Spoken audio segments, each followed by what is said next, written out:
वर्ष 2025 जनवरी, फरवरी और मार्च 3 महीने का। तो कैसा रहेगा मेष लग्न और मेष राशि वालों के लिए वर्ष 2025 के शुरुआती महीने। तो आइए देखते हैं। सबसे पहले मेष लग्न और मेष राशि वालों का जो लग्नेश है वो है मंगल। तो अगर हम मंगल मास इसको देखें कि कहाँ गोचर कर रहे हैं, तो ये अपनी नीच राशि चंद्रमा की राशि में इस समय है। और मंगल जब इस राशि में गोचर करेंगे तो इस समय आपकी आर्थिक स्थिति कैसी रहेगी। आर्थिक स्थिति को देखने के लिए हम कर्म के ग्रह शनि को देखते हैं। शनि हमारे लाभ भाव में, शनि हमारे कर्म के कारक है और कहाँ गोचर कर रहे हैं, हमारे लाभ भाव में। लाभ भाव से ये आपको ही यहाँ से देख रहे हैं, तो क्या है, और ये आपकी संपत्ति है। तो इस समय जो भी मेष लग्न और मेष राशि वाले लोग हैं, इनकी संपत्ति खरीदने के योग बनेंगे। ये नई संपत्ति खरीद सकते हैं। आर्थिक स्थिति में इनकी काफी स्थिरता आएगी। कामों में थोड़ी सी रुकावट आएंगी, लेकिन काम आपके समय पर नहीं होंगे, पर जो आप चाहेंगे वो होंगे, क्योंकि शनि अगर लग्न पर दृष्टि डालते हैं तो ये काम में विलंबता देते हैं। अब डिपेंड करता है कि इस समय आपकी दशा अंतरदशा क्या चल रही है। कहीं से भी अगर आपकी इस समय दशा शनि की अंतरदशा है ना, तो ये आपको लाभ देकर जाएगी। अच्छा, साथ में शुक्र जो आपके धन भाव के स्वामी हैं, वो भी शनि के साथ गोचर कर रहे हैं। तो कहीं ना कहीं ये आपको इस समय ये पूरी दशा धन पर भी अच्छा लाभ लेकर जाएगी। अगर हम इसमें बात करते हैं कि हमारे गुरु जो हमारे भाग्य भाव के स्वामी हैं, भाग्य हमारे कहाँ गोचर कर रहे हैं, हमारे धन भाव पर। तो धन की कमी से आपके कोई भी कार्य इस समय रुकेंगे नहीं, कहीं कोई विलंब नहीं होगा। कर्म का ग्रह जब लाभ में आता है तो ये प्रमोशन भी आपको देंगे, और हो सकता है अगर बहुत लंबे समय से आप स्थानांतरण चाह रहे थे, नहीं हो रहा था, तो इस समय वो भी होगा। अब जो आपके रोग भाव के स्वामी बुध हैं, वो कहाँ गए हैं, आपके भाग्य भाव में गोचर कर रहे हैं। तो बुध अभी तक वक्री थे, अब ये मार्गी हो गए हैं। मार्गी होने के बाद ये अगर हमारे भाग्य भाव में गोचर कर रहे हैं, तो स्वास्थ्य से संबंधित थोड़ा सा आपको अलर्ट तो रहना पड़ेगा। यहाँ पर बुध आपके पराक्रम भाव के भी स्वामी होते हैं, ये अपनी राशि को ही देख रहे हैं, तो ये आपके अंदर पराक्रम की वृद्धि ही करेंगे, क्योंकि ग्रह अपनी ही राशि को जब देखता है तो उस भाव के बल की वो वृद्धि कर देता है। तो आपकी इस समय छोटी छोटी यात्राएं होंगी। आपको सबसे पहले क्या करना है, इसमें अपने घर में आपने नित्य पाठ करेंगे। नित्य नहीं भी कर सकते हैं, गुरुवार और आप या बुधवार को विष्णु सहस्त्र नाम का पाठ कीजिए, जिससे आपके धन में कहीं से भी रुकावट आ रही होंगी, या ये धन आपके हो सकता है पिताजी हैं तो पिताजी के स्वास्थ्य खराब हो, उस पर धन का खर्च हो। तो आपने इसलिए क्या करनी है, वृद्ध जनों की सेवा करनी है, जिससे आपका इस धन का उपयोग अच्छी जगह चले जाए, क्योंकि खर्च तो होना है, कहीं ना कहीं होगा ही। और 12वें भाव में आपका राहु का गोचर है। राहु गुरु की राशि में गोचर कर रहे हैं, और गुरु जो इसके लॉर्ड है वो आपके धन भाव में गोचर कर रहे हैं। तो अगर आप विदेश जाना चाह रहे थे, विदेश यात्राएं आपकी नहीं हो पा रही थी, वीजा वगैरह से कार्य अटक रहे थे, तो यहाँ वो कामों को आपको अब तीव्रता आएगी और आपकी चीजें अब फुलफिल होंगी। बहुत सपने आपने देखे थे, भवन का आपने सपना देखा था, नहीं पूरा हो रहा था, मकान नहीं बन पा रहा था, आप नया कोई लग्जरियस आइटम लेना चाह रहे थे, नहीं ले पा रहे थे, तो वो यहाँ आपकी चीजें पूरी होंगी। बाकी इस गोचर के साथ निर्भर करता है कि आपके जन्म कुंडली जो नेटल चार्ट है उस पर आपके ग्रह कैसे बैठे हैं।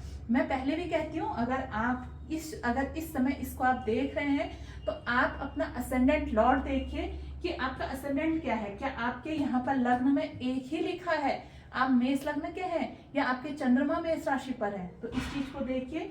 तो ये अगर हम पूरे इस गोचर की चर्चा करें तो ये गोचर जनवरी, फरवरी, मार्च, वो चाहे आपके स्वास्थ्य को लेकर हो, चाहे आर्थिक स्थिति को लेकर हो, या अगर हम संतान की बात करें, देखिए संतान का कारक जो है वो आपका 10वें भाव में गया है।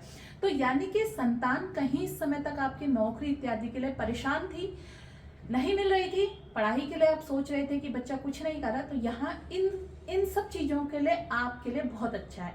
आपके संतान की अगर हम बात करते हैं, तो संतान अगर आपने पहले से कंसीव किया हुआ है तो इसके स्वामी आपके कर्म भाव पर गए हैं। यानी कि अगर आप जॉब करती हैं और आपको आना जाना है तो उसमें क्या हो सकता है, दिक्कत हो सकती है, क्योंकि शनि इस भाव को देख रहे हैं तो ये गर्भ को जलाने का प्रयास कर सकते हैं या गर्भ गिरने की चिंता हो सकती है। इसमें आपने थोड़े से डॉक्टर की परामर्श अवश्य लेकर अपनी यात्रा तब उसके बाद करनी है। दूसरा, आपको छोटी छोटी यात्राओं से इस समय बचना होगा। बुध आपकी यात्रा वाले घर को देख रहे हैं, छोटी यात्रा वाले घर को देख रहे हैं, ये बुध की ही राशि है। तो ऐसे में आप जब यात्रा करेंगे तो हो सकता है इस तरह का खतरा आपके साथ बने। अब हम आपके पिता के स्वास्थ्य की बात करते हैं। इस समय जो आपके रोग भाव के स्वामी हैं वो 9वें भाव पर गोचर कर रहे हैं, तो ये पिता का भाव है। तो पिता के हेल्थ इश्यूज आ सकते हैं, उन्हें त्वचा संबंधित, सिर से संबंधित इस तरह की कोई भी परेशानी हो सकती है, अस्थमा हो सकता है, श्वास की बीमारी हो सकती है। लंबे समय से बीमार थे तो बीमारी बढ़ सकती है, उस पर आपका खर्चा बढ़ सकता है, तो आपने उनके स्वास्थ्य का ध्यान देना है। अगर कहीं कोर्ट इत्यादि में केस चल रहे हैं तो ये टाइम पीरियड अच्छा है, ये केस आपके पक्ष में जाएंगे। लड़ाई लंबी चली होगी अभी तक भी, लेकिन आगे जो ये टाइम पीरियड आ रहा है, ये टाइम पीरियड अच्छा है, ये आपको लाभ दिला देगा। अगर हम कर्म भाव के स्वामी की बात कर रहे हैं, ये 11th में जाकर आपको इस समय अपने कर्म क्षेत्र में मान सम्मान और यश भी ये दिलाएंगे। तो शनि सूर्य का जो आपस में ये ट्राइन में है, यहाँ पर रह के सूर्य जो है वो आपके संतान के कारक है, तो संतान को ये नौकरी भी दिलाएंगे।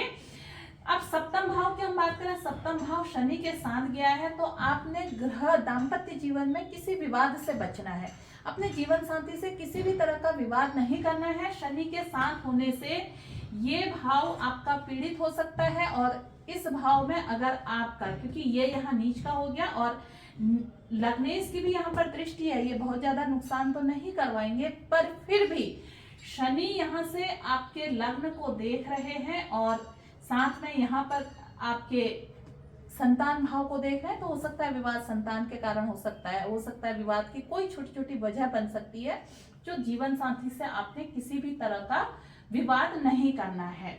चतुर्थ भाव में जो अष्टम भाव के स्वामी हैं वो आपके चौथे भाव में गए हैं, तो माँ के स्वास्थ्य का भी आपने ध्यान रखना है। दूसरा, घर के अंदर आप इस बीच में कभी सुंदरकांड करवा लें तो उससे घर के अंदर जो थोड़ा सा आपको एक नेगेटिविटी लग रही है वो ठीक हो जाएगी। तो आपने इस पूरे गोचर में अच्छा, इसको वैसे तो आपके लिए अच्छा है, ये आप मेष लग्न के हैं या मेष राशि के हैं तो इनके लिए ये जनवरी फरवरी मार्च 3 महीने गोचर के बहुत अच्छे जा रहे हैं। आप चाहे स्वास्थ्य से लेकर रहें, चाहे आप अपने आर्थिक स्थिति को लेकर रहें, या कुछ लग्जरियस चीजें आप खरीदना चाह रहे हैं उसको लेकर रहें, सामाजिक आपके जो इस समय अगर आप किसी सामाजिक सोसाइटी वगैरह में काम करते हैं तो इस समय वहां भी आपको उन्नति होगी। कहीं कोई प्रोजेक्ट आपके नहीं फाइनल हो रहे थे तो ये वो टाइम पीरियड भी है जब आपका ये प्रोजेक्ट वहां पर फाइनल हो जाएंगे। तो ऑल ओवर अगर हम आपकी ये बात करते हैं मेष राशि मेष लग्न वालों का, तो आपका ये गोचर अच्छा गोचर है, इसको हम एक तरह से अच्छे गोचर के रूप में देख सकते हैं। तो आपको कैसा लगा? आप अपनी जन्म कुंडली से संबंधित मुझसे यहाँ पर प्रश्न कर सकते हैं। जो मैंने आपको उपाय बताए उन उपायों को अपनाकर आप अपने गोचर को और बेहतरीन बना सकते हैं। हम किसकी आराधना करें, हम क्या करें, ये अगर आपने बड़े विस्तृत रूप से जानना है तो मेरा यहीं पर नंबर दिया गया है, आप मेरे पर्सनल व्हाट्सएप नंबर पर भी आप मुझसे गाइडेंस ले सकते हैं। नमस्कार।